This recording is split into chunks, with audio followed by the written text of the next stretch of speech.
नमस्कार, हमारी खास पेशकश में आपका स्वागत है। आपके साथ मैं हूं अंकिता। क्या आपने कभी सोचा है कि समंदर के शांत पानी में छिपा एक दानव हमारी दुनिया की 4% आबादी को निगल सकता है? ये कोई डरावनी फिल्म की कहानी नहीं है, बल्कि 149 साल पुराना वो कड़वा सच है जिसने पूरी पृथ्वी पर हाहाकार मचा दिया था। आज वही इतिहास खुद को दोहराने की दहलीज पर खड़ा है। प्रशांत महासागर के सीने पर 8000 किलोमीटर लंबी आग की एक लहर उठी है। ये गर्मी की वो लहर है जो एक ऐसे मेगा अल नीनो को जन्म दे रही है।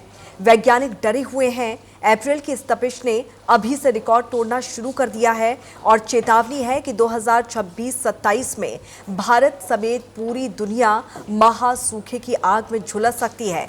तो क्या हम एक और महातबाही की ओर बढ़ रहे हैं? क्या हमारा मॉनसून इस बार बेवफा हो जाएगा? और सबसे बड़ा सवाल, क्या इंसान कुदरत के इस अग्नि प्रहार को झेल पाएगा? आज की इस खास रिपोर्ट में देखिए, शुरू हुआ कयामत का काउंटडाउन।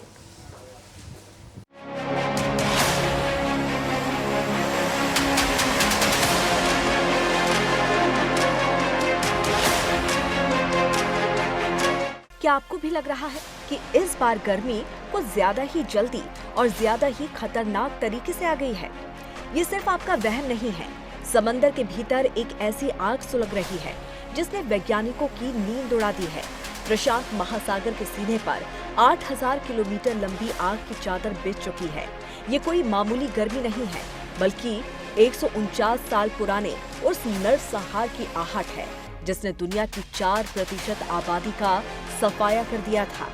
वैज्ञानिक हैरान हैं, मौसम विभाग परेशान है, क्योंकि 1877 के बाद अब तक का सबसे खतरनाक मेगा अल नीनो दस्तक दे चुका है। तो क्या 2026-27 में फिर आएगी वही कयामत? और क्या 149 साल बाद फिर लौटेगा मौत का मौसम?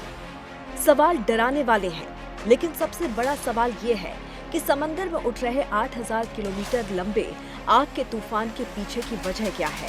दरअसल समंदर के बीचों बीच एक विशालकाय गर्म बुलबुला पनप रहा है, जिसे वैज्ञानिक कह रहे हैं द ब्लॉब। आसान भाषा में समझें तो प्रशांत महासागर का पानी असामान्य रूप से गर्म हो गया है, जिसे वैज्ञानिकों ने द ब्लॉब नाम दिया है। ये गर्म पानी हवाओं का रुख बदल देता है।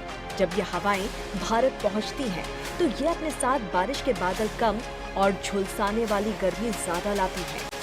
प्रशांत महासागर में 8046 किलोमीटर लंबी गर्मी की एक लहर उठी है, जो कि 149 साल पुराने मेगा अल नीनो को वापस ला रही है। इसे इंसानी इतिहास ने सदियों से नहीं देखा। इसकी वजह से कैलिफोर्निया से भारत तक गर्मी तबाही मचाएगी। 1877 का काला इतिहास के पन्ने पलटिए। साल 1877, तब इसी अल नीनो ने दुनिया को सूखे, भूखमरी और महामारी की आग में झोंक दिया था। करोड़ों लोग मारे गए थे।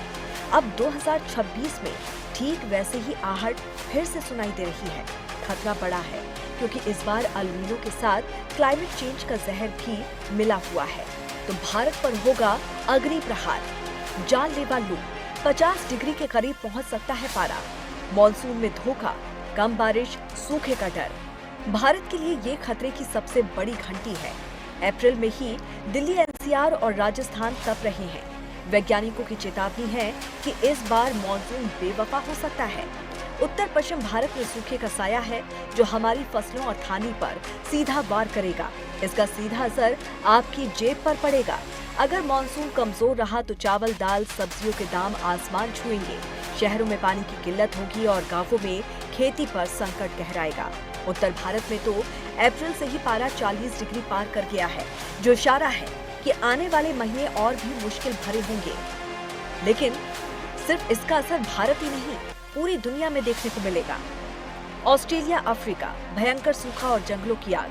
अमेरिका, विनाशकारी बाढ़ और तूफान का कहर। एशिया, रिकॉर्ड तोड़ हीट वेव और नमी।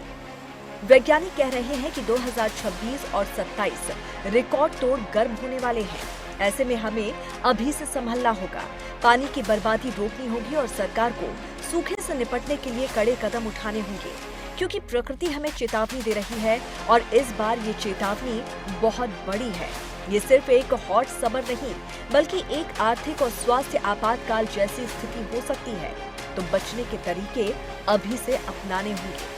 कैसे, वो भी आपको बताते हैं।